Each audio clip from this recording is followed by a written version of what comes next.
చూచి ఉంటున్నాం. యెర్మయా గ్రంథంలో ఏమంటున్నారు భక్తులంటే, ఇశ్రాయేలు యొక్క ఆశ్రయుడా, కష్టకాలంలో వారికి రక్షకుడా, నీవెలా పరదేశి వలె ఉన్నావు, రాత్రి బస చేయి ప్రయాణస్తుని వలె ఎలా ఉన్నావు నీవు. అలాగే నేను యోహాను సువార్తలో మనం చూసినప్పుడు ఏమని ఇక్కడ రాయబడిందంటే, ఆ వాక్యమే శరీరధారి కృపా సత్యం సంపూర్ణంగా మన మధ్య నివసించెను. ఇక్కడ ఏమని రాయబడిందంటే, ఆయన మనుషుల పోలికగా పుట్టెను, దాసుని స్వరూపము ధరించుకొనేను. హల్లెలూయా. ఈ క్రిస్మస్ దినాల్లో చాలా చోట్ల క్రిస్మస్ వర్తమానాలు మనం వింటూ ఉంటాం. మరి ఈ గుడి ప్రతిష్ట రోజు కూడాను, క్రిస్మస్ దినాలు కూడాను రెండు కలిపి మరి చెప్పవలేను. ఎలాంటి పరిశుద్ధాత్మ దేవుణ్ణి నేను అడుగుతుంటే దేవుడి వర్తమానాన్ని నా హృదయంలో ఉంచి ఉంటున్నాడు. మరి మీ మధ్య దాన్ని పంచుకోవాలని చెప్పి ఇష్టపడుతున్నా. నేను కాక మొన్న సనుగులాని గ్రామం చంద్రుతి మండలంలో క్రిస్మస్ వేడుకలు పెట్టుకున్నాను. స్పీకర్ గా పిలుచుకున్నాను. గ్రామ పంచాయతీ మధ్యలండి, మెయిన్ రోడ్డు మీదనండి, కార్పెట్లన్నీ పంచుకొని ఇరుగు పొరుగు వాళ్ళందరూ కూడా వచ్చారు. అయ్యప్పని ఆరాధించే గుంపు కూడా వచ్చి కూర్చున్నారు. అక్కడక్కడ చైర్స్ వేయబడ్డాయి. మధ్య మధ్యలో ఏదైనా ట్రాక్టర్ వచ్చినప్పుడు వాళ్ళందరూ పక్కకి జరగాలి, ట్రాక్టర్ పోయేదాకా మళ్ళీ కూర్చోవాలి. ఈ బస్కీలు తీసే పనిష్మెంట్ ఇచ్చినంత బదిలీ అయిపోయింది అక్కడ. అయినా మంచి జరిగిందండి కూటం. ఎందుకంటే వెంకట్రావుపేట నుండి పెద్ద టీం వచ్చింది, యవనస్తుల టీం. వారు ఫ్లెక్సీల మీద ఈ మన స్కిట్స్ చూపించారు, వీడియో క్లిప్స్, అలాగే స్కిట్స్ కూడా వేశారు. ఇవన్నీ కూడా జరుగుతూ ఉండగా చాలా సంతోషం అనిపించింది. తర్వాత నేను ఒక గంట వర్తమానం ఇవ్వడం జరిగింది. అందరికి భోజనాలు ప్లస్ బ్లాంకెట్స్ పంపిణీ జరిగింది. 30 బ్లాంకెట్స్ తీసుకొచ్చి ముసలోళ్లకు, ముడుగులకు, శాతగాని వాళ్ళు గుంపులు గుంపులుగా వస్తే ముసలి పాపం చెత్తలుగా రాయి గిట్రాయి ముసలైన దొరకత్తుడు కర్ర పట్టుకుని వాళ్ళు వస్తుండగా వాళ్ళ చేతులు బ్లాంకెట్ వేస్తే నిజంగా చూడముచ్చటిగా ఉండే. క్రిస్మస్ అంటేనే అదండి. దేవుడికి స్తోత్రం. ఇచ్చుట. హల్లెలూయా. పరలోకమందున్న దేవుడు మనకు పరలోకంలో శ్రేష్టమైందే ఇచ్చాడు. ఒకసారి ఏం జరిగిందంటే, అక్బర్ పుట్టిన తర్వాత అక్బర్ను కాయలా పడ్డాడట. ఏదో రోగం వచ్చింది. వాళ్ళ నాన్నగారికి ఎవరు చెప్పారట, ఏంటంటే నీకు ప్రియమైన వస్తువు ఇవ్వాలి, అలా ఇస్తే నీ కొడుకు బతాడని. అప్పుడు ఈయనేం చేశాడంటే ఆ మంచం చుట్టూ తిరిగాడట. బాబు పడుకున్న మంచం చుట్టూ ఈ రాజు తిరిగి, నాకు ప్రియమైంది నా ప్రాణం నీకు ఇస్తున్నాను ప్రభువా, నా కొడుకును రక్షించు, కాపాడు అని చెప్పి ప్రార్థన చేసుకున్నాడట. ఈ బాబు కాపాడబడ్డాడు.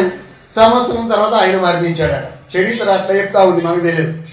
ప్రతి వారికి ప్రియమైన వస్తువు ఉంటుంది, ఇష్ట వస్తువునే దేవునికి దానంగా మనం అర్పిస్తే అదే నిజమైన క్రిస్మస్. హల్లెలూయా.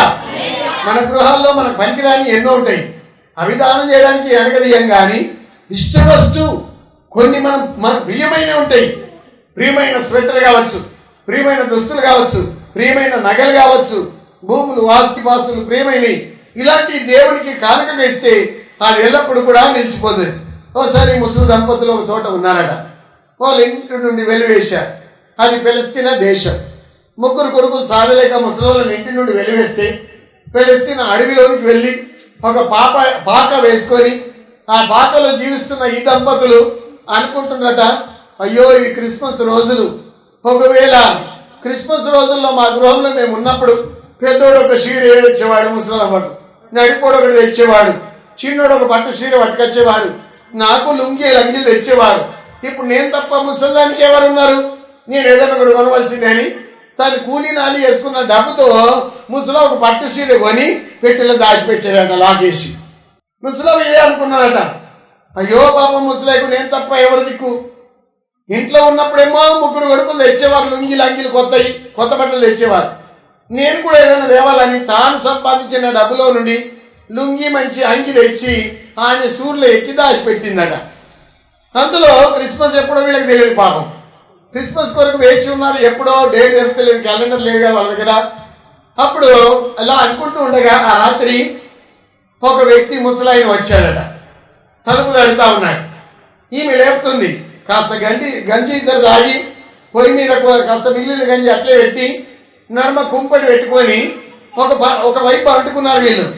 ఏమండి లేవండి, ఎవరు తలుపు తడుతుంది చూడండి అంటే, హే ముసల్దానా ఉరుకో, ఎవరికిప్పుడు ఏదో జీవరాశి అయి ఉంటుంది, పులో మరి గుడ్డేరువో ఏదో అయి ఉంటుంది, నువ్వు పడుకో చూపడదాకా అంటుంది. అప్పుడు మళ్ళీ లేపుతున్నాడు, ఏమండి లేవండి, ఏదో తలుపు తట్టినట్టు చప్పుడు వస్తుందండి, ఎవరు తలుపు తడుతుంది లేవండి అంటే, అరే చెప్తున్నా కదా ఏదో జీవరాశి ఉంటుంది అని అన్నాడు. 3 సార్లు తలుపు తట్టేసరికి ముసలై కూడా విన్నాడు, నిజంగా ఎవరు తలుపు తడుతున్నారని. తలుపు తెరిచి చూశారు, ఈ దీపంలో చూస్తే తనలాంటి ఒక ముసలయ్యనే నిలబడి ఉన్నాడట ముంగడ గుడిసెనబడి. అయ్యో పాపం, నిన్ను కూడా మాదిరిగా వేశారా అని ముసలవ్వ జారి పడ్డదట. గడ్డ మీద చొల్లంతా గారిపోతా ఉంది, ఎంటికలన్నీ చింపిన ఎంటికలు ఉన్నాయి, మాసిపోయిన దుస్తులు ఉన్నాయి, కంపు వాసన కొడుతుండు ముసలయ్య. ఆయన లోపలికి ఇంట్లోనికి చేర్చుకున్నారు, వేడి నీళ్ళు పొయ్యి మీద పెట్టారు. ఇక ముసలమ్మ వస్తా ఉంటే ముసలయ్య రుద్దుతా ఉన్నాడట. ఆయన ఇద్దరు కలిసి తోమి ముసలయ్యని బాగా శుభ్రం చేసి, ఇప్పుడు ఏ దుస్తులు వేద్దాం మరి, అయ్యో ఏమి లేవు కదా, నా బట్టలు కూడా చిరిగిపోయినవి ఉన్నాయి, ఎట్లా ఎట్లా ఎట్లా అని అనుకుంటా ఉంటే, ఏమండి మీ కొరకు కొత్త అంగి లుంగి నేను తెచ్చి సూర్యులో పెట్టినా, అది ఇమంటారా అడుగుతామండి, తీసుకురా. అతిథి దేవో భవ, అతిథి అంటే ఎవరు, దేవుడితో సమానం, తీసుకురా అన్నాడట. ఆ కొత్త అంగి లుంగి ఈయనకు తొడిగించారు. మన ఇంట్లో మనం క్రిస్మస్ బట్టలు ఎవరికైనా దానం చేస్తాం అలా చెప్పండి, నేనైతే మీరు అమ్మో అంత పుణ్యతులు ఎవరు, 100 కోటికి ఒకళ్ళన్నా దీపం పట్టుకొని వెళ్తున్నాయి, కుక్కల గుడిలో దొరుకుతారా మరి, హల్లెలూయా దొరకరండి, ఎవరుంటారు అలాంటి వారు. వీళ్ళు ఏం చేశారంటే దానం చేసేసారు. ముసలికి అంగి లుంగి తొడిగించారు, కాస్త గంజి పోసారు ఆయనకు, గంజి తాగింది వేడి వేడి. ముసలాయి చల్లి ఎటు వేయిందో. ఇక ఆమె చెప్తుందట, అయ్యా నీకు ఇట్లా వండు, మేము ఇద్దరికి ఇట్లా వంటాం, నీకేదో అవసరం ఉన్నా మరి మా ఆయన లేకు, నువ్వు ఒక్కరిని బయట వెళ్ళొద్దు, జీవరాశులు ఉన్నాయి బయట. సరేనమ్మా అని తలుపిండాడు. ఇక పడుకున్నారు. రాత్రి జామున ఎప్పుడు లేచిపోయిండు ముసలాయి, లేచి వెళ్ళిపోయిందట. అప్పుడు మీరు కంగారుగా మస్తు చీకట్లో, అయ్యో ఏమండి ముసలాయి అయితే వెళ్ళిపోయిండు, మరి జీవరాశి ఏదైనా నిరేషన్ అయింది చూడండి అంటే చూస్తూ ఉంటే ఆయన గాలిస్తూ ఉంటే ఎక్కడ కనబడతలేడు. ఈ ఇంటి ముంగట ఒక చెట్టు నాటబడి ఉంది, దాన్ని క్రిస్మస్ చెట్టు అంటాం మన ప్రాంతాల్లో. దానికన్నీ కూడా బెల్స్ చుక్కలు ఇవన్నీ వేలాడుతూ ఉన్నాయి. దాని మీద చిన్న బోర్డు రాసి ఉంది, మీ ఇంటికి వచ్చిన వ్యక్తి క్రీస్తే, నా పుట్టిన తేదీ 25 డిసెంబర్, నాకు చేసింది ఈ పేదవారికి చేసింది నాకు చేసినట్టే అని చెప్పి చాలా చక్కగా డేట్ రాసిందట. దానికి అన్ని బొడ్డు మల్లెల్లాగా ఉగులాడుతూ ఉన్నాయి. ఉగులాడే మల్లెలు ఉంటాయి చూడండి, ఒక్కో చెట్టుకు కిలోమీటర్ దూరం వరకు సువాసన కొడతా ఉంటుంది. ఆ చెట్టు చూసారా మీరు, మా వైపు ఉంటాయి ఆ ప్రాంతం అన్ని. ఇట్లా తెల్లవారితే అన్ని కింద పడిపోతాయి, ఇంత తోక మల్లెలు, ఇలా తోక ఉంటుంది, మల్లె సువాసన ఉంటుంది దానికి. అయితే అవన్నీ ఉగులాడుతున్నాయట, కిలోమీటర్ దూరం దాకా సువాసన వ్యాపించింది. ఊళ్ళందరూ ఇలా గుడిసెదికి వస్తున్నట. ఏంటిది, ఏం జరిగింది, ఎక్కడుంది ఈ సువాసన, ఎక్కడిది అని వచ్చి చూస్తే ఆ చెట్టు కన్నీ చుక్కలు మెరుస్తా ఉన్నాయి, చక్కటి తోరణాలు ఉన్నాయి, చాలా మెరుపుతో ఉంది. దాని మీద బోర్డు రాసి ఉంది, మీ ఇంటికి వచ్చిన వ్యక్తి క్రీస్తు, నేను పుట్టిన తేదీ 20.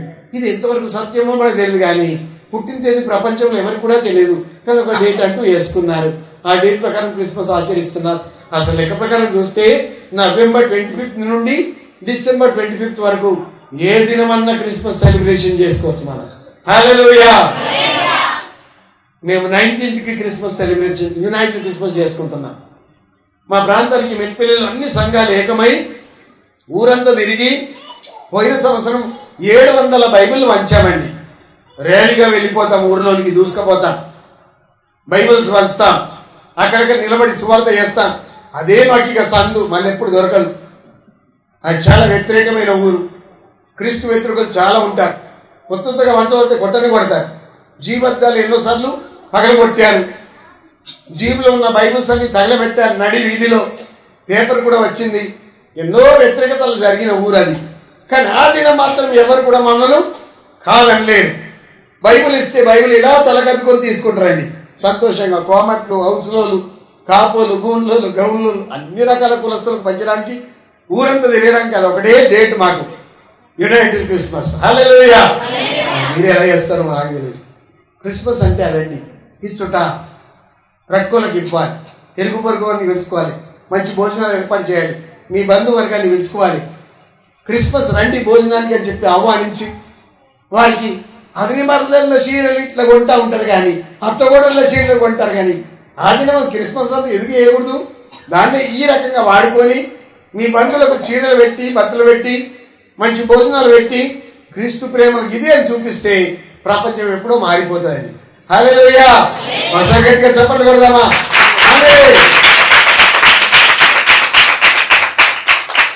కుక్కలగూడూరు ప్రజలు చాలా చురుకైన వారు. ఆత్మన్న కానీ ఆపే రకంగా లేదు. ఎగురుడు మొదలు పెడితే ఆగండి మేము ఇక్కడికి వెళ్ళి మొర పెట్టుకోవాలి. అలా ఉన్నారండి మీరు చురుకు. మంచిది. సనుగుల విశ్వాసులు చాలా జడ్డు. హల్లెలూయా ఏంటంటే పాస్టర్ గారు 3 సార్లు అరుస్తా ఉన్నారు కానీ ప్రజలెవరు కూడా చేతెత్తలేరు. ఆయన వాళ్ళకి లేదు. వాళ్ళందరూ దేని కొరకు బ్లాంకెట్స్ కోసం వచ్చారు. పాపం చాలా మంది అన్యులు ఆ గుంపులో. వాళ్ళకి హల్లెలూయా తెలుసు, తెలియదు, ఏం తెలియదు. హల్లెలూయా అంటే వెళ్ళిరావయ్యా అనే రకం వాళ్ళు. హల్లెలూయా. అయితే ఆ ప్రాంతాన్ని కూడా అక్కడ 30 ఊర్లలో వాళ్ళు సువార్త చేస్తూ జీప్ తీసుకొని యవనస్తులందరూ గుంపుగా వెళ్లి స్కిట్స్ చేస్తూ రైతన్న నాటకం వేశారండి. రైతన్న ఎట్లా ఉరి వేసుకుని వెళ్ళు, సువార్త కూడా ఒక చేత సువార్త చెప్పిండు, ఆయన ఎట్లా దేవుని నమ్ముకున్నాడు, వాళ్ళ కొడుకులు భార్య చేత బాధపడ్డ ఈ వ్యక్తి పంట నష్టం అన్ని నష్టపోయి మళ్ళా ప్రభుని నమ్ముకొని అన్ని బాగైన సందర్భం చాలా చక్కగా వాళ్ళు నటించారు, క్రీస్తుని చూపించారు. దేవుడికి స్తోత్రం. ఇక్కడ కూడా మనం క్రీస్తుని చూడబోతున్నాం. The word became flesh. ఇది వాక్యమే శరీరధారి ఆయను. ఇర్మియా గ్రంథంలో భక్తుడు ఏమంటున్నాడు? ఇశ్రాయేలు యొక్క ఆశ్రయుడా, కష్టకాలంలో వారికి రక్షకుడా, మా దేశంలో నువ్వు ఎలా పరదేశి వలె ఉన్నావు, రాత్రి అందు బస చేసే ప్రయాణస్తున్న వల్ల ఎలా ఉన్నావు ప్రభు? లబ్బడలు గుడి చేసుకొని చెరు కొట్టిన తర్వాత పీక్కొని వెళ్ళిపోయేటట్టు, కసరాల మీద మోసుకొని వెళ్ళిపోయేటట్టు అలా నువ్వు ఎందుకున్నావు ప్రభు? బతకొచ్చిన వాళ్ళు మన ఊర్లో కొంతమంది ఉంటారు పాపం. ఎక్కడ కిరాయికి వాళ్ళకి సరైన ఇల్లు దొరకదు.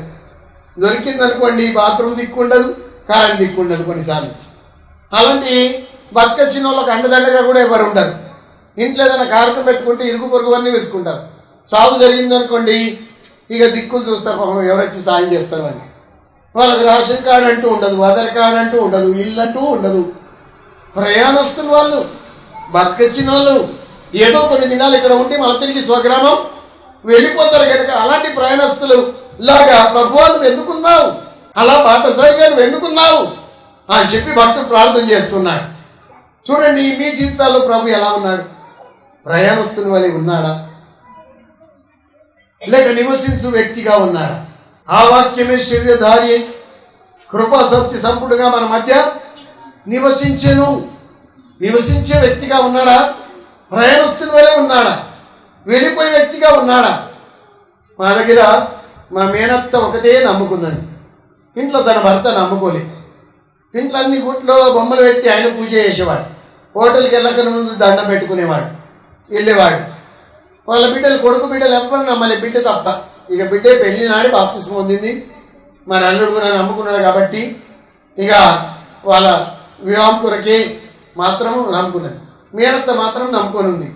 ఇక ఒకసారి ఒక కళ వస్తుంది వాళ్ళ ఇంట్లో వండుకుంటే.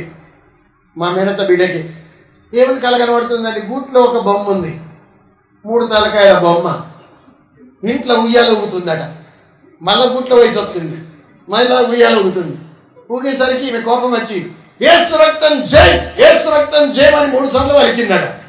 పలికేసరి కన్నీర వేసి ఏమంటుందంటే, నా ఇంట్లో నన్నే యేసు రక్తం జయమని గర్దిస్తున్నావా అని చెప్పి అది కోపపడుతుందట. అప్పుడు ఏమంటుంది? ప్రభువా నువ్వు ఉండగా ఇంట్లో ఇది ఎట్లా తిరుగుతుంది, ఉయ్యాలవుతుంది అంటే ప్రభు మాట్లాడుతున్నా, ఆ ఇంట్లో నేను కిరాయికి ఉన్నట్టే. ఎప్పుడైతే ఇంటికి యజమానుడు నమ్ముతాడో ఇల్లు నా స్వంతం అయిపోతుందమ్మా, అప్పుడు నేను ఉండగలుగుతా, కానీ అంతవరదాకా నేను కిరాయిని ఆ ఇంట్లో అని ప్రభు అంటున్నాడు. చూడండి, దీని సొంతం అయిపోయింది. మీరు ఏదైనా ఇంటికి కొబ్బరికాయ కట్టారా, నల్లదారం తెల్లదారం తాయిట్లు కట్టారా, సైతానికి తాగుంటది, సైతానికి సంధి ఉంటుంది, సైతానికి సంధి ఎద్దు మనం. దేవుడికి స్తోత్రం. హల్లెలూయా. మన గేట్ లోపలికి పంది వచ్చిందంటే పంది పోని ప్రార్థన చేస్తామా, కట్టె పట్టుకుని దాన్ని గెలుగుతాం, బండ పట్టుకుని ఇసురుతామా? ఎన్నిసార్లు పంది లోపలికి వస్తే అన్నిసార్లు బంధుతో కొట్టుడేదండి. దాని మీద అస్సలు మన కనికరం ఉండదండి. ఉండదా? నాకైతే ఉండదు. అవునా కదా? ఆ పంది వచ్చిందంటే మనకు రాకినా రోత వేస్తుంది, పొరపాటున మనం దాన్ని రాకినా మనమే మురికైపోతాం. మనం దాంతో తప్పుకోవాలి కానీ అది మాత్రం తప్పుకోదు. అది మనల్ని గెలుపుకుంటనేస్తుంది. హల్లెలూయా. యేసు ప్రభు 2000 సంవత్సరాల క్రితం ఈ లోకంలో ఒక జీవరాశిగా రాలి, ఒక పక్షిగా రాలి, ఒక పాముగా రాలి. పామాకారంలో వస్తే పాముతో పాటు మనం కాపురం చేస్తామా? ఇంట్లో అగన్ను ఉండాలా, మనం అన్ని ఉండాలి. అది ఇంట్లోకి వచ్చిందంటే మనం బయటకి గెట్టే పడాలి. పాములోని వట్టుకొచ్చి పొగ ఇంట్లో పెట్టి దాన్ని వట్టించదాకా మనకు మనసులో పట్టదు. అవును కదా? పాము రూపంలో దేవుడు రాలి, పులి రూపంలో రాలి, గుడ్డేనుగులో రాలి, కుక్క రూపంలో రాలి. ఏ రూపంలో వచ్చిండు? మనుష్యుని పోలికగా పుట్టి దాసుని స్వరూపం ధరించెను. దేవుడికి స్తోత్రం చెప్తాం. హల్లెలూయా. మొదలుగా రాసిన పత్రిక 3వ అధ్యాయం 16వ వచనం చూడండి. 1 Timothy 3:16. నిరాక్షేపంగా దైవభక్తిని గురించిన మర్మము గొప్పదై ఉన్నది. ఆయన సశరీరుడగా ప్రత్యక్షమాయను. ఆత్మ విషయంలో నీతిపరుడైన తీర్పు పొందెను. దేవదూతలకే కనబడెను. రక్షకుడని జనులలో ప్రకటించబడెను. ఓ లోకమందు నమ్మబడెను. ఆరోహణుడై తేజోమయుడాయను. మళ్ళీ ఏ ప్లేస్లో ఆయన ఉండేని అక్కడికి వెళ్ళిపోయింది, ఆరోహణమైపోయింది. దైవభక్తిని గురించిన మర్మము గొప్పదై ఉన్నది. దేవదేవుడు లోకంలో ఎలా అవతరించాడో మన మెదడుగా అండర్స్టాండ్ కాదండి. ఇది గొప్ప మర్మం. దేవుడు నరుడవుట ఒక గొప్ప మర్మం. ఆయన కుక్కలాగా రాలే, పందిలాగా రాలే, కోతిలాగా రాలే, గుడ్డేనుగా రాలే. ఎలా వచ్చాడు? మనుషుల పోలికగా పుట్టాడు. మనతో సంపాదించాలని, మన ప్రేమను పంచుకోవాలని, మన సుఖ దుఃఖాలు పంచుకోవాలని, మన కొరకు ప్రాణం పెట్టాలని, మన గుడ్డివారిని బాగు చేయాలని, మన గుడ్డివారిని బాగు చేయాలని, పీనుగులు లేవనెత్తాలని, జనుల హృదయంలో ఉన్న తుఫానంతా కూడా సర్దుపాలని యేసు ప్రభు ఈ లోకంలో మన కొరకు రక్షకుడుగా అవతరించాడు. దేవునికి స్తోత్రం. దేవదేవుడు నరుడై వచ్చాడు. ఎంత గొప్ప మర్మం అది! మన తలకు ఊహకు మించింది. సముద్రం ఒడ్డుకు ఒకడు ఏం చేస్తున్నాడు? చిన్న పిల్లోడు అంత ఉంటాడు, ఆ తాత పక్క కూర్చున్న పిల్లోడు. కొబ్బరి చిప్ప దొరికిందట వారికి. చెల మీద ఓడింది ఒడ్డుకు. సముద్రంకి నీళ్లు ముంచుకుంటా తెచ్చి ఇలా వస్తా ఉన్నాడు. సముద్రంలోకి నీళ్లు ముంచుకుంటా తెచ్చి ఇలా వస్తా ఉన్నాడు. ఇక పోయే ప్రయాణస్తులు ఒక అతను అడిగినట్టు, ఏం చెప్తున్నావు బాబు అంటే వాడు ఏమంటాడు తెలుసా? సముద్రం నీళ్ళ ఖాళీ చేస్తున్నా అంటున్నాడు. వాడికి ఎంత తెలిసినట్టు? సముద్రం ఎక్కడైనా వాళ్ళ ఖాళీ అవుతుందో చెప్పండి? ఇంత కొబ్బరి చిప్ప, ఆ చిప్పతో పట్టుకొచ్చుకున్న నీళ్లు వస్తా ఉన్నాడు. దినమంతా పోసినా ఖాళీ అవుతుందా? 10 ఏళ్ళు పోసినా ఖాళీ అవుతుందా? 100 ఏళ్ళు తన బ్రతుకు జీవితం అంతా పోసినా ఖాళీ అవుతుందా? సముద్రం ఏంటి, ఆ చిప్ప ఏంటిది? కొబ్బరి చిప్ప అంతా మనకు కూడా మెదడిగింతే ఉంది. ఆ మెదడులో దేవుని గురించి ఆలోచిస్తే, దేవుడు మనకు అండర్స్టాండ్ కావాలంటే మనకు అవుతారా చెప్పండి? ఆకాశంలో పట్టజాలని గొప్ప దేవుడు. హల్లెలూయా. చిన్న పశువుల పాకలో పట్టెంతగా, తొట్టిలో పట్టెంతగా తను తాను తగ్గించుకొని రిక్తుడిగా చేసుకున్నాడు. ఈ మర్మం చాలా గొప్పది. హల్లెలూయా. ఈ మర్మం ఎంతో గొప్పది. ఆయన సశరీరుడుగా కనబడ్డాడు. దేవదూతలకు ప్రత్యక్షమాయను. లోకంలో చాటించబడ్డాడు. రక్షకుడు రక్షకుడు రక్షకుడు అని చాటించబడ్డాడు. చాటించబడిన తర్వాత మన కోసం ప్రాణం పెట్టి సమాధి చేయబడి తిరిగి లేచి ఆరోహణమై ఏమైపోయింది చెప్పండి? లాస్ట్ మాట, తేజోమయుడాయను. ఏమైండు? తేజోమై. ఎలాంటి తేజస్ అది? సమీపింపరాదు. అలాంటి గొప్ప తేజస్. పౌలు భక్తునికి ఆ తేజస్ తాకగానే పిట్టు మధ్యాహ్నం మందు సూర్య తేజస్సు కంటే మించిన తేజస్సు తాకగానే గుర్రం మీదకి వెళ్ళి కింద పడిపోయింది. సమీపింపరాని తేజస్సునందు నివసించు అమరుండవే, శ్రీమంతుడావే, సర్వాధిపతివే, నీ సర్వం నాకిచ్చితివే.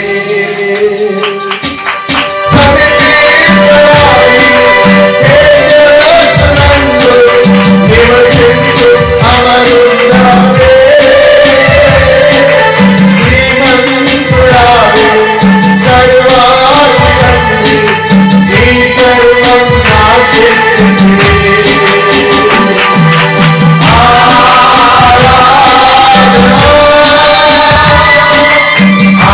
ఆరాధన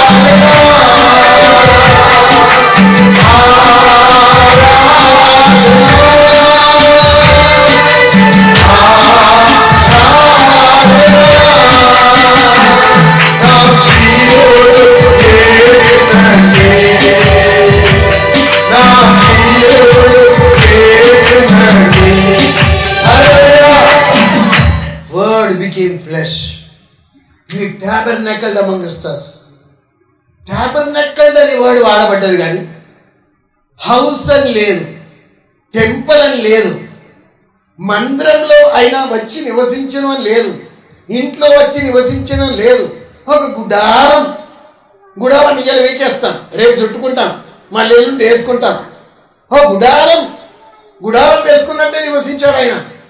దోసకాయలో చూడండి, దోసకాయ తోటలో గుడిసేసినట్టు, మక్క తోటలో గుడిసె పడేసినట్టు. ఆ గుడిసె ఉంటుందా శాశ్వతం? అది ఏదో కొద్ది కాలం పిట్టలను కొట్టడానికి వేసుకుంటాం మనం, తర్వాత వీకేస్తాం, తర్వాత అదే పడిపోతుంది. గుడారం లాగా వేసుకొని మన మధ్యలో నివసించాడు ఆయన. 2000 సంవత్సరాల క్రితం ఈ లోకంలో అవతరించి మన ప్రభు మన మధ్యలో నివసించుటకు ఓ శరీరాన్ని దాచుకొని మన మధ్యలో పుట్టి తాను రిక్తునిగా చేసుకున్నాడు. దాసుని స్వరూపం ధరించుకున్నాడు. ఒక దేవదూతగా రాలే. ఒకవేళ వచ్చినట్లు ప్రజలు భయపడిపోదు. గొల్లలందరూ భయపడలేరా? దేవదూత వచ్చిన వెంటనే ప్రభు మహిమ వారి చుట్టూ ప్రకాశించిన రాయబడింది. అప్పుడు ఆ గొల్లలకి ఏమైనా వార్త చెప్పాడు దూత? భయపడకుడి, మీతో చెప్పండి, ప్రజలందరికీ కలగబోవు మహా సంతోషకరమైన శుభవర్తమానం నేను మీకు తెలియజేస్తున్నాను. ఏదనగా దావీదు పట్టణమందు మీ కొరకు రక్షకుడు పుట్టి ఉన్నాడు. దానికి ఇదే మీకు ఆనవాళ్ళు. ఏంటి అవి? పొత్తిగుడ్డలతో చుట్టబడిన ఒక వాళ్ళని మీరు చూసేదాన్ని. పొత్తిగుడ్డలు అంటే ఏంటి? పొత్తిగుడ్డలు అంటే పేలకలు. యోసేపు పాపం పేలకలే దిక్కు, ఏం లేవు. మరి అక్కడ కన్న వెంటనే నిండి చూడాలి. ప్రసవించడానికి కూడా సత్రంలో స్థలం దొరకలేదు. అప్పుడు కొట్టంలో ఒక చోటు చూపించారు వాళ్ళు. ఆ కొట్టంలో తీసుకొచ్చి, అమ్మా ఒక పేలకి ఇస్తావా, మరి అమ్మా ఒకటేమన్నా ఇస్తావా? వాళ్ళని పేలకలు అడిగి ఆ పేలకలు తీసుకొచ్చి కన్న వెంటనే ఆ పొత్తిగుడ్డలతో ప్రభుని చుట్టేశారు. అందులో పరుండ పెట్టారు. ఎంత దీనమండి, ఎంత దీనాతి దీనము ఓ యేసయ్యా. ఎంత దీనాతి దీనమైన జనం. ఆయన ఒక రాజు ఉండి అంతఃపురంలో ఆయన జన్మించాల కానీ నిన్ను నన్ను రక్షించడకై కనీసం జన్మించినప్పుడు పొత్తిగుడ్డలన్న లేవండి. వెలుగునే వస్త్రంగా ధరించుకునేవాడని 102వ కీర్తనలో రాయబడింది 2వ వచనంలో. అలాంటి గొప్ప దేవుడు శరీరం దాల్చుకొని ఈ లోకంలో అవతరించినప్పుడు ఆయన కనీసం తల దాల్చుకోవడానికి కూడా స్థలం లేదు. ఒకసారి అడిగితే ఏమన్నాడు? ఆకాశ పక్షుల గూళ్ళున్నాయి, నక్కలకు గొర్రెలున్నాయి, కానీ మనుష్య కుమారుడు తలవాల్చుకోవడానికి కూడా స్థలం లేదు. అంటే ఆకాశ పక్షులు అంటే దయ్యాలు, అవునా కదా? నక్కలంటే కుయుక్తులు, మోసాలు, కుట్రలు, భేదాలు ఇవన్నీ దాగి ఉంటాయి లోపల. ఆకాశ పక్షులకు దయ్యాలకు కూడా లోపల చోటు ఉంది హృదయంలో. నక్కలు కూడా తావుందట. మనుష్య కుమారుడు లోపలికి రావాలంటే అసలు తావే లేదు.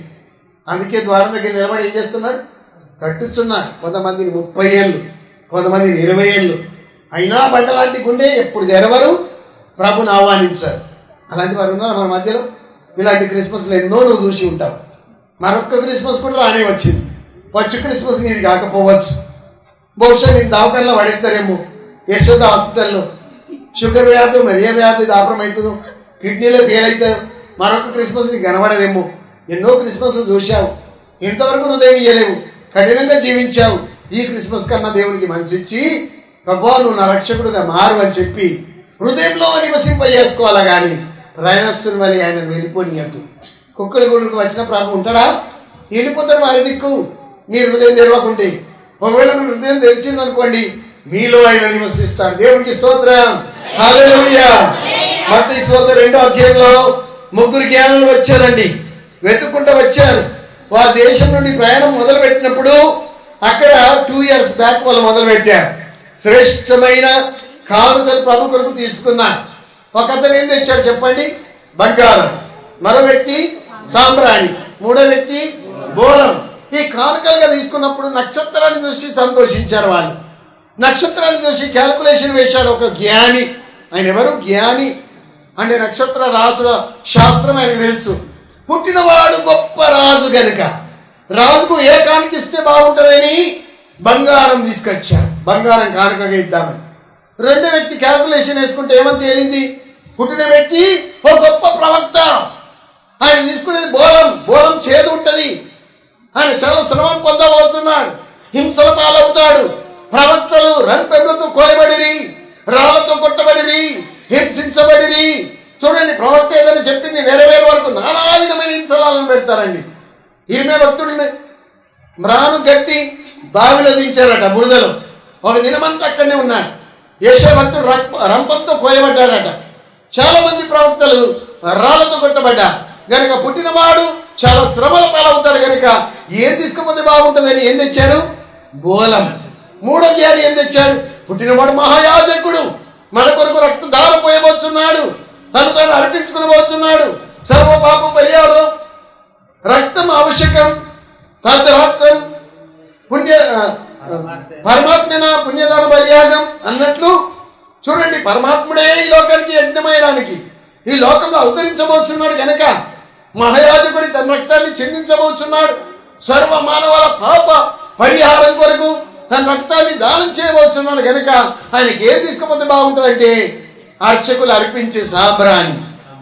మహాయాజకుడు తీసుకెళ్లి వేసే ధూపం చేస్తూ సాగుతూ ఉండగా కొండలు దాటారు, వాగులు దాటారు, చెరువులు దాటారు, సముద్రాలు గుట్టలు దాటారు, ఎన్నో దేశాలు దాటారు. ఇలా ప్రయాణం అంతా ఎప్పుడు ఉంటుంది మీరు చెప్పండి? డేలోనా నైట్లోనా? ఆలోచించండి. దేని చూసి నడుస్తున్నారు వాళ్ళు? అంటే నైటే ప్రయాణం, డేలో పడుకోవడం. డేలో చుక్క కనబడదు కదా, నైట్ ప్రయాణం చేస్తూ వస్తున్నా. అదొక వింత చుక్క, అన్ని చుక్కల్లాగా లేదు, ధృవతారాగా లేదు, ఈవినింగ్ స్టార్గా లేదు, మార్నింగ్ స్టార్గా లేదు, బ్రైట్ స్టార్ మార్నింగ్ బ్రైట్ స్టార్గా లేదు. ఒక వింత చుక్క అది. ఆ చుక్క వీరికి దారి చూపుతుంది, వీరికి ముందుగా నడుస్తుందని రాయబడింది. అప్పుడు ఆ చుక్కను చూసి నడిచే వీళ్ళు ఎర్సలే పట్టణానికి వచ్చేసరికి ఎక్కడికి వెళ్ళిపోయారు? చుక్కను పక్కన పెట్టేసి ఏ రోజు దగ్గరికి వెళ్ళిపోయినారు. ఒక కొత్త పొరపాటు అండి. ఆ పొరపాటు చేసిన దానికి ఎంతమంది ప్రాణాలు పోయినాయి? 2 ఏళ్ల పిల్లలందరూ వధించబడ్డారు. చూసారా వీళ్ళు చేసిన పొరపాటు? నక్షత్రం చూసి నడిస్తేనే బాగుండు. హేరో దగ్గరికి వెళ్ళి ఏమని అడుగుతుండ్రు? యూదులకు రాజుగా పుట్టిన వాడు ఎక్కడా? హేరో రాజు ఆల్రెడీ ఉన్నాడు అక్కడ. రాజు ముందే రాజు గురించి అడిగితే ఎవరికైనా కోపం రాదా? యూదులకు రాజుగా పుట్టిన వాడు ఎక్కడా? రాజకుమారుడు అంటలే, రాజు కొడుకు కూడా అంటలేరు, దైవ కుమారుడు అంటలేరు. ఎవరైనా పుట్టిన వ్యక్తి యూదులకే రాజుగా పుట్టిన వాడు ఎక్కడ? హల్లెలూయా. ఎవరైనా రాజకుమారులుగా పుడతారా, రాజులుగా పుడతారా? చూడండి విచిత్రం ఎంతుందో. రాజుగా పుట్టారు ఎవరు? రాజకుమారులుగా పుడతారు, రాజకుమారులుగా. తర్వాత రాజు అయిపోతారు పట్టాభిషేకంతో. ఈ పుట్టిన వ్యక్తి ఎవరు? రాజు. దేవునికి స్తోత్రం. యూదులకు రాజుగా పుట్టిన వాడు ఎక్కడంటే గ్రంథాలు తెచ్చారండి. వాళ్ళ దగ్గర గ్రంథాలు ఉన్నాయి. ఏవి ఉన్నాయి మీరు చెప్పండి? ఆది కాండం ఉంది, నిర్గమ కాండం ఉంది, లేవికాండం, సంఖ్యాకాండం, ద్వితీయోపదేశకాండం, యెషయా గ్రంథం ఉంది, మేక గ్రంథం ఉంది, మీకా గ్రంథం కూడా ఉంది, మలాకి కూడా ఉంది. పాత నిబంధన మొత్తం వాళ్ళ దగ్గర ఉన్నాయి. చుట్టలుగా గ్రంథాలన్నీ విప్పారు శాస్త్రులు. ఎంత చురుకైన వారు. మనమన్న బైబిల్లో వీక్ కానీ వాళ్ళకి అన్ని తెలుసు మెసేజ్ పుట్టబోతున్నాడని. చూసారా? గ్రంథాలన్నీ తిరిగేశారు. ఎవరికి దొరికింది? మీకా గ్రంథం 5వ అధ్యాయం 2వ వచనంలో అక్కడ ఆయన ఎక్కడ పుడతాడు? చిట్టాపూరా, ఐలాపూరా, కుక్కలగూడురా, గొల్లపిల్ల, సూరారమా, వెతకంగా ఎక్కడ దొరికింది చెప్పండి? అది బెత్లెహేమ్ అట. చెప్పండి అందరూ, బెత్లెహేమ్. హల్లెలూయా. యూదయ బెత్లెహేమందునా రాజుల రాజుగా పుట్టెను. యూదయ బెత్లెహేమందునా రాజుల రాజుగా పుట్టెను.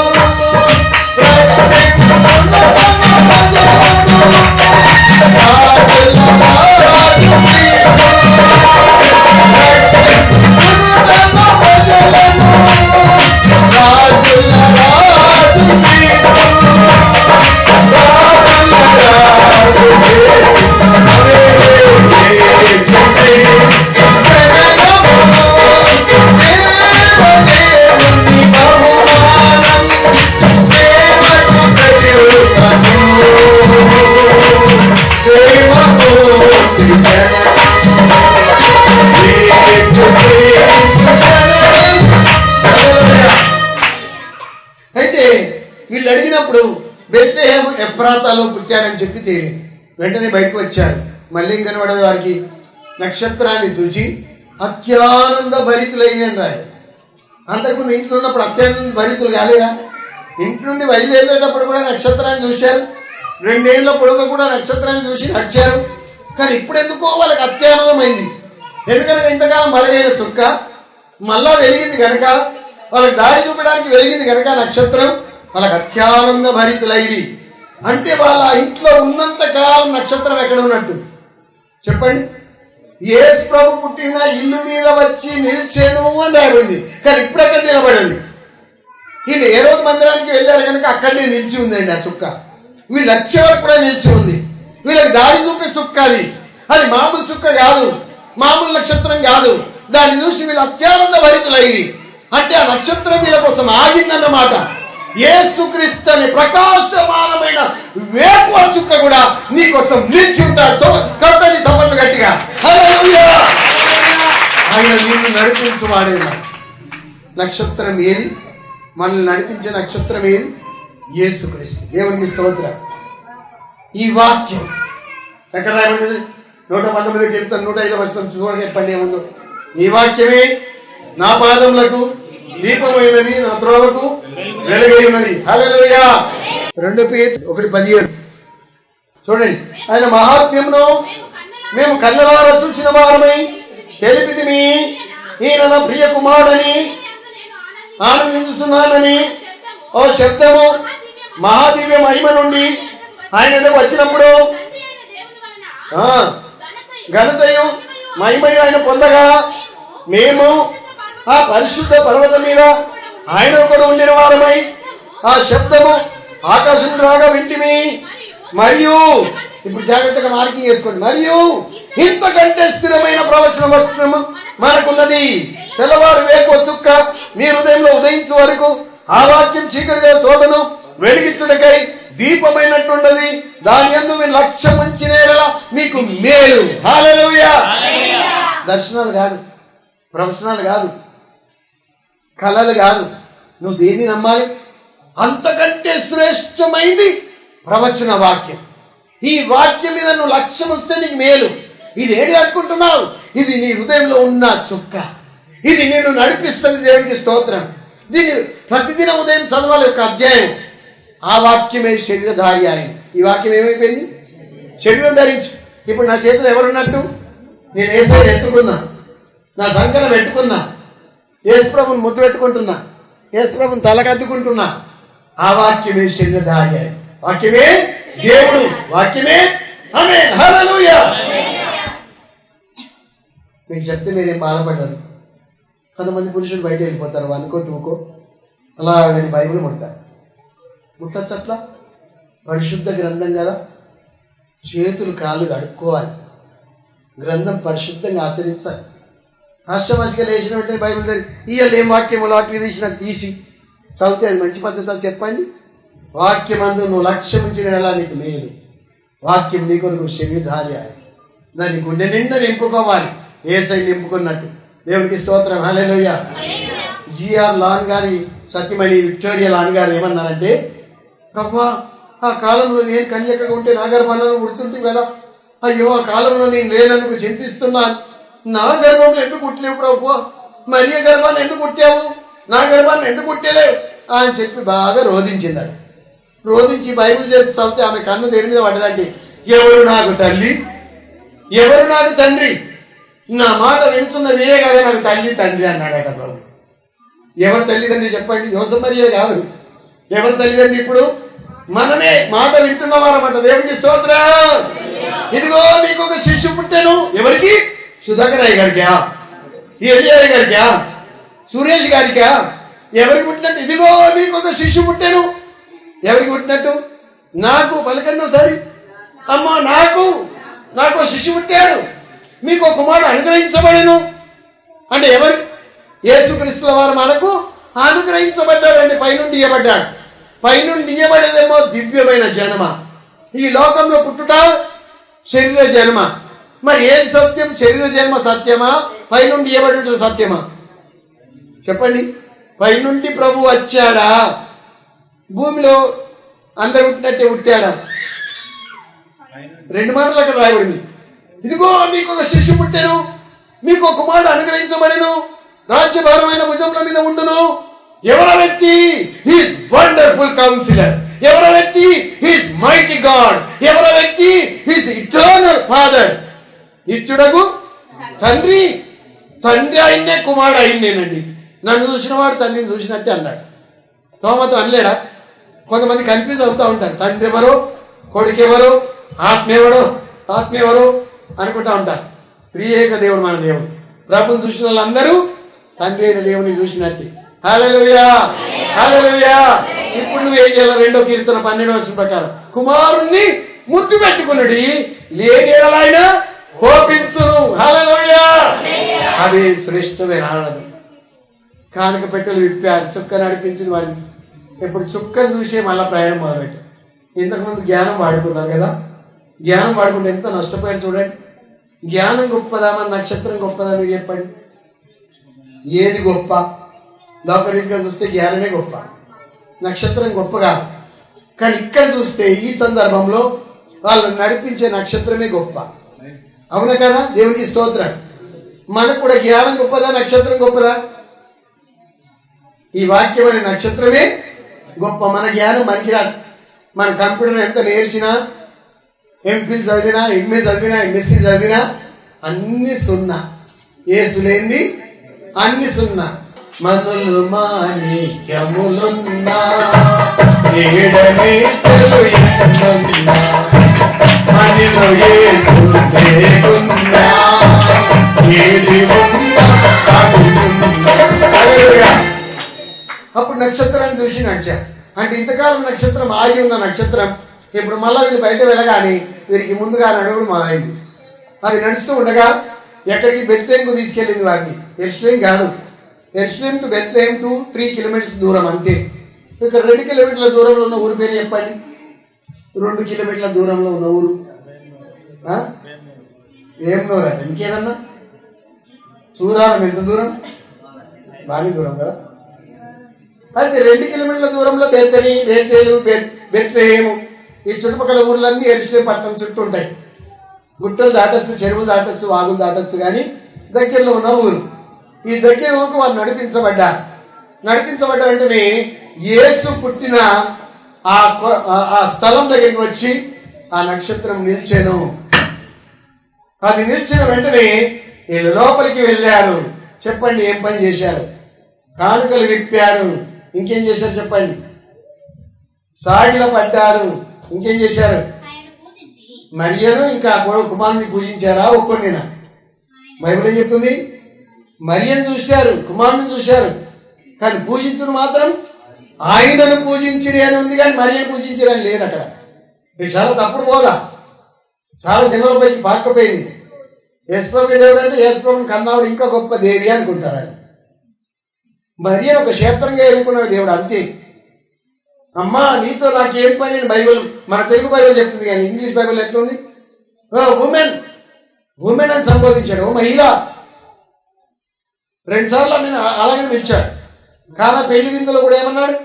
అమ్మా నీతో నాకేం పని అని చెప్పి అట్లా అన్నాడు. కానీ తెలుగు బైబిల్లో, ఇంగ్లీష్ బైబిల్ ఎట్లుంటే ఓ ఉమెన్ నీతో నాకేం పని, నా సమయం ఇంకా రాలేదు. ఉమెన్ అంటే అక్కడ గౌరవపదం, మహిళ, ఓ లేడీ, ఒక మంచి గౌరవపదం. కానీ తల్లి అని ఎప్పుడు పిలిచినట్టు అక్కడ కనబడది. ఎందుకంటే ఆయన దైవ కుమారుడు. లోకరీతిగా యోసేపు తండ్రిగా ఉన్నప్పటికీ, లాఫుల్ ఫాదర్గా ఉన్నప్పటికీ, ప్రభు ఆ మందిరంలో ఉండి ఏమంటున్నాడు? నా తండ్రి చిత్తం నేను ఇక్కడ ఉండటానికి తెలియదా? ఏ తండ్రి గురించి మాట్లాడాడు అక్కడ? పరలోకమందున తండ్రి గురించి మాట్లాడాడు. హల్లెలూయా, హల్లెలూయా. కానుకలు విప్పారు, బంగారం తీసి పెట్టాడు, సాగిల పడ్డాడు. మన ఆరాధన ఎట్లుంది? మంచిగా చక్కగా చప్పట్లు కొడతాం, చక్కగా అదే పడతాం, చక్కగా డాన్సులు వేస్తాం, కమ్మటి వంటలు తింటాం, మళ్ళా హ్యాపీ క్రిస్మస్ అనుకుంటే వెళ్ళిపోతాం. సాగిలపడి నమస్కారం చేసినట్టు ఉందా దీనత్వం? ఎంత మంచి ఆరాధన అండి. హృదయపూర్వకంగా ఆరాధించారండి ప్రభుని. క్రిస్మస్ ఆరాధనలో ఈ హృదయపూర్వక ఆరాధన కనబడతలేదు. స్కిట్లు కనబడతాయి, డాన్సులు కనబడతాయి, కోరియోగ్రఫీ కనబడుతుంది. ఓ మంచి మంచి గిఫ్ట్ తెచ్చి పాస్టర్కు బట్టలు, మనకు ఇరుకు పొరుగు వారికి బట్టలు. కానీ క్రిస్మస్ ఆరాధనలో జ్ఞానం చేసింది సాగిలపడి నమస్కారం చేశారు. హల్లెలూయా. గొల్లలు ఏం చేశారు చెప్పండి? వాళ్ళు కూడా నమస్కారం చేశారు, కుమారుడిని ముద్దు పెట్టుకున్నారు. గొల్లలు దర్శనంగా గొల్లలు వచ్చి ఆ మురికి చేతులతోనే ప్రభుని ఎత్తుకున్నారు. వాళ్ళ గొంగెలంతా మురికి వాసనని, రొచ్చ రోత వాసన వాళ్ళ బట్టలకు. అలనాడు దేవదేవుడు భూమి మీదకి దిగి వచ్చినప్పుడు సినై కొండ మైనం వాళ్ళకి కరిగిపోయింది. పర్వతాలు తాకినప్పుడు అవి కరిగిపోయాయి. ఆయన ముందు అగ్ని నడుస్తూ ఉండేను. ఆయన ముందు ప్రపంచమే కరిగిపోతుంది. ఆయన తాకితగాలు, ఆయన ఊపిరి విడిచగాలు. కోరవ దాతల కాలంలో భూమి నెరవేర్చినట్టు, సమాజాన్ని మింగినట్టు అంత గొప్ప సన్నిధి అయినది. అలాంటి దేవుని ఇప్పుడు ఏం చేస్తున్నారు? చేతులారా ఎత్తుకున్నారు. చిన్న చిన్న చేతులు ముట్టారు, బుచ్చి బుచ్చి కాళ్ళు ముట్టారు, ముట్టి ముద్దు పెట్టుకుంటున్నారు. దేవుడికి స్తోత్రం, హల్లెలూయా. మనం తాకెంతగా ఆయన దగ్గర అయ్యాడని, మనం ముట్టుకున్నంత దగ్గర అయ్యాడు. అందుకే మొదటి యోహాను పత్రిక మొదటి వచనం ఏముంటది? మొదటి అధ్యాయం మొదటి వచనంలో జీవవాక్యం గురించి మొదటి యోహాను అన్న ఆది యందు కాదు, ఆది నుండి ఏది ఉండేనో, మేము ఏది వింటిమో, కన్నులారా ఏది చూస్తేమో, ఏది నిదానించి కనుగొంటిమో, దేనిని తాకినో. ఆమేన్, దేవుడికి స్తోత్రం, హల్లెలూయా. చూడండి, యోహాను రాసిన పత్రికలో సువార్తలు కూడా అట్లే ఉంది. ఆది యందు వాక్యం ఉండేది. ఈ పత్రిక రాసేటప్పుడు కూడా ఆయన ఏమంటున్నాడు? ఆది నుండి ఏది ఉండెనో ఆ జీవవాక్యం గురించి మీకు చెప్తున్నాను. ఏంటి? మేము కళ్ళారా చూసిందాన్ని చెప్తున్నాను. ఏంటి? మేము తాకిందాన్ని చెప్తున్నాను. మేము ప్రక్కల దొక్కలు ఉండి భోజనం చేసి ప్రక్కల దొక్కల మీద తిన వాళ్ళం, మా చేతులు ఆయన భుజాల మీద పడేసిన వాళ్ళం, కలిసి తిరిగిన వాళ్ళం, నా తల ఆయన ఛాతి మీద ఒరిగించుకొని నిద్రపోయినోని నేను. యోహాను బాగా ప్రేమిస్తుండే కదా ప్రభు. మిగతా శిష్యులు అందరు చుట్టూ కూర్చుంటూ ఈయనెక్కడ కూర్చుండు, ప్రభు ప్రక్కల్ని కూర్చుండు. ఆ తలకాయ ఛాతి మీద పెట్టి వింటూ వింటూ వింటూ అటే కోరుకుతుండే. యోహాను చాలా చిన్న వయసు అండి, అందరికంటే తక్కువ వయసు గల శిష్యుడు. మిగతాలందరూ కూడా గడ్డం పెరిగి కొమ్ములు తిరిగి ఆళ్ళుంటే ఈయన కుర్రోడు పాపం. ఈ కుర్రోడు ప్రభుకు చాలా దగ్గరగా ఉండేవాడు. శిలువ మరణం అప్పుడు కూడా ఎక్కడ ఉన్నాడు చెప్పండి? మిగతాలందరూ పారిపోతే ఈయన మాత్రమే దగ్గర ఉంటే తల్లిని ఎవరికి అప్పయిపోయాడు? కుమారుడా ఇదిగో నీ తల్లి అని యోహానికి తల్లిని అప్పయిపోయాడు. అందుకే ఆయన యోహాన్ సువార్త మిగతా సువార్తలు తిరిగి ఉండదు, వంశములు తెలుపదు, అద్భుతాలు వివరించదు, ఆయన వరకిన పారబల్స్ వివరించదు, ఉపమానాలు చెప్పదు. ఏమని చెప్తుంది యోహాన్ సువార్త అంటే? ఆది యందు వాక్యం ఉండేను మొదటి అధ్యాయంలో, రెండో అధ్యాయంలో పిలువబడే అతిథి, మూడో అధ్యాయంలో రాత్రి పూట వచ్చే నికోదెముకు చేసిన బోధకుడిగా కనబడుతున్నాడు బోధకుడు. నాలుగో అధ్యాయంలో వెనకబడ్డ సవరి స్త్రీని రక్షించిన రక్షకుడిగా కనబడుతున్నాడు. ఐదో అధ్యాయంలో కోనే పక్కకున్న పరమ వైద్యుడిగా కనబడుతున్నాడు. ఆరో అధ్యాయంలో జీవప్రొట్టె, ఏడో అధ్యాయంలో జీవజలం, ఎనిమిదో అధ్యాయంలో నక్సలైట్గా పడిన పాపాత్మలను రక్షించిన రక్షకుడిగా కనబడుతున్నాడు. తొమ్మిదో అధ్యాయంలో పుట్టుకుంటు వారికి వెలిగించి లోకానికి వెలుగుగా కనబడుతున్నాడు. అవన్నీ వివరించాలంటే మనకు సమయం సరిపోతుంది. ఎంత గొప్ప దేవుడు మన దేవుడు. ఆయన కానుకలుగా అర్పించారు బంగారం. రెండో వ్యక్తి పెట్టింది ఇచ్చాడు, బోలం కానుకగా అర్పించడం, కళ్ళకు నీళ్ళు తెచ్చుకొని ఎన్ని శ్రమలు ఈ బాబు పొందబోతున్నాడు. ఈ లోకంలో పుట్టినవాడు గొప్ప ప్రవక్త, తన ప్రాణాన్ని కోల్పోబోతున్నాడని కానుకిచ్చాడు. మూడో వ్యక్తి ఏమి ఇచ్చాడు? సామ్రాన్ని ఇచ్చాడు. ఈ మూడు కానుకలు ఇప్పుడు నీ దగ్గర ఉన్నాయి. దేవునికి అర్పిస్తావా బిడ్డ? చూడండి, ఏంటి బంగారం అంటే? నీలో ఉన్న బంగారం ఏంటి? బంగారు గిన్నె పగలును, వెండి తాడు తెగులు, దారి మట్టికుండా పగిలిపోవును. ప్రసంగి 12:6 కదా. బంగారు గిన్నె అంటే ఏంటి? నీ ఆత్మ. మట్టికుండ అంటే నీ శరీరం. ఈ రెండింటి కట్టిన వెండి తాడంటే నీ ప్రాణం. అవును కదా. ఇప్పుడు దేవుడు నీ దగ్గర ఏమడుగుతాడు? బంగారం లాంటి నీ ఆత్మ. హల్లెలూయా. సాంబ్రాణి ఇట్లా వేయగానే పొగెళ్ళిపోతుంది. ప్రాణంతో దీన్ని పోల్చారు. మనిషి ప్రాణం నీటి మీద బుగ్గ లాంటిది, పొయ్యిలో కాలిపోయి కట్ట లాంటిది, సాగిపోయే నీడ లాంటిది. అవును కదా. ఒలిక వచ్చి మళ్ళా ఎత్తరాని నీళ్ళ వంటిది, చేద మీద దాని బిందువు వంటిది అని ఎన్నో రకాలుగా పోల్స్తూ ఉంటారు. కనుక ఈ ప్రాణము ధూపం సాంబ్రాణితో సమానం. మూడోదేంటి? బోలం. బోలం చేదు ఉంటుంది కనుక శరీరంలో ఏది కూడా మంచిది లేదని యేసుప్రభుల వారు మత్తయి యోహాను సువార్త 6వ అధ్యాయంలో అన్నాడు, శరీరం కేవలము నిష్ప్రయోజనం, ఏది మంచిది. అందము మోసకరం, సౌందర్యము వ్యర్థం. అందులో విలువైన ఒకటి ఉంది, అదేంటి? బంగారం లాంటి నీ ఆత్మ. శరీరం బోలం అండి. బోలం అంటే చేదు. ఇప్పుడు నీ శరీరం, నీ ప్రాణం, నీ ఆత్మ, ఈ మూడు దేవునికి కానుకగా అర్పించాలి. బంగారం లాంటి నీ ఆత్మ దేవునికి అర్పించాలి. బోలం లాంటి నీ శరీరం దేవునికి అర్పించాలి. మూడో చెప్పండి. సామ్రాణి లాంటి నీ ప్రాణం దేవునికి అర్పించాలి. ఈ 3 కానుకలు నీ దగ్గర ఈ క్రిస్మస్ కన్నా అర్పించండి. అలా ఇస్తే చాలు. హల్లెలూయా, హల్లెలూయా. బైబిల్ తర్జుమా చేసిన జాన్ వైక్లిఫ్ గారు ప్రభు పుట్టిన కొట్టం పరీక్షించడానికి వెళ్ళాడు. ఆ ప్రాంతం అంతా చూసి చాలా ఆశ్చర్యపోయి అక్కడిని మోకరించి ప్రార్థన చేసుకోగా ఒక చిన్న బాలుడు ఆయన కనబడ్డాడు. ఆ కనబడ్డ బాలు నీకు 2 చేతులు చాపి, ప్రభు సగం ఆస్తిగా నీకు ఇచ్చేస్తా, నీకేం కావాలో చెప్పు, ఇయ్యమంటావా అంటే వద్దు అన్నాడు. డబ్బు ఇమ్మంటావా ప్రభు? వద్దు అన్నాడు. మరి నీకేం కావాలో చెప్పు, నా సమస్తం ఇమ్మంటావా, నా ప్రాపర్టీ అంతా నీ పరంట రాయమంటావా? వద్దు అన్నాడు. ఏం కావాలి ప్రభు నీకేదో నిశ్చయగా నాకు మనసులో పడ్డది, చెప్పు నీకేం కావాలంటే, నీ పాపాలు నాకు వాటిని మోసుకొని శిల మీద నీ కొరకు నేను మరణించాలని ఇష్టపడుతున్నాను, నా రక్తం నీ కొరకు చిందించాలని ఇష్టపడుతున్నాను, నీ పాపాలన్నీ నా చేతిలో పెట్టాను. ఎంత దీనమండి. దేవుడికి స్తోత్రం. దేవుడు మన డబ్బు కోరుతాడా, బంగారం కోరుతాడా, వెండి కోరుతాడా? ఇప్పుడు ఆయన కావాల్సింది నీ ఆత్మని, నీ శరీరాన్ని. తాగుబోతు ముందు ఒక సీస పెట్టండి, ఇంకొక బైబుల్ పెట్టండి, ఏది కోరుకుంటాడు మీరు చెప్పండి? సీసనే కావాలంటాడు కదా, అవును కదా? విలువైంది ఇది, అనేకమైన బంగారు నాణముల కంటే గొప్పదయ్యా, వజ్రాల కంటే గొప్పది గ్రంథం. నువ్వు కోరుకుంటూ వెళ్తే కోటీశ్వరుని అయిపోతావు, నీ ఇల్లంతా బంగారం అవుతుంది, నీ ఇంటికి వజ్రాల పునాదులు, ముత్యాల తలుపు, బంగారు గోడల్లో మన్నులు మాణిక్క అన్ని కూడా ఇందులో దాగి ఉన్నాయి, నీకు ఇల్లు దాగి ఉంది, ఇది కోరుకోవయ్యా అంటాడు. ఏమంటారు? నాకు అనుసీస కావాలి, అదే తృప్తి అంటాడు. అవునా కదా? మంచి బిస్కెట్ చేతిలో పెడితే అంబాడుకుంటావా, బిస్కెట్ పడేసి కోడి పిత్తులు తీసుకొని నోట్లో పెట్టుకోవాలి. దానికి ఎంత తెలిసిందంటే చెప్పండి. అట్లా అజ్ఞానంలో ఉన్నాం మనం కూడా. దేవుడు ఏమి చేయాలని కోరుతున్నాడు? నీకు ఐశ్వర్యం. కానీ నువ్వేం కోరుకుంటున్నావు? క్షణిక సుఖాలు, ఈ లోక భోగాలు. ఏదైనా మంచిగా అందమైంది కనబడేసరికి అది నాకు కావాలంటావు. మంచి చీర, మంచి నగ, మంచి దుస్తులు, మంచి క్లిప్పులు, మంచి కమ్మలు, నీ భారం అంతా కొట్టుకుంటావు కొనేదాకా. మరి వేసుకోవడం అడుగుతా ఒకసారి, అది పెట్టుకోవాలా వద్దా? అవును కదా? ప్రభుకు మన సమస్తం ఇవ్వాలి. దేవుడికి స్తోత్రం. హల్లెలూయా. శ్రేష్టమైన కానుక ఇవ్వాలి. దేవుడికి స్తోత్రం. హల్లెలూయా.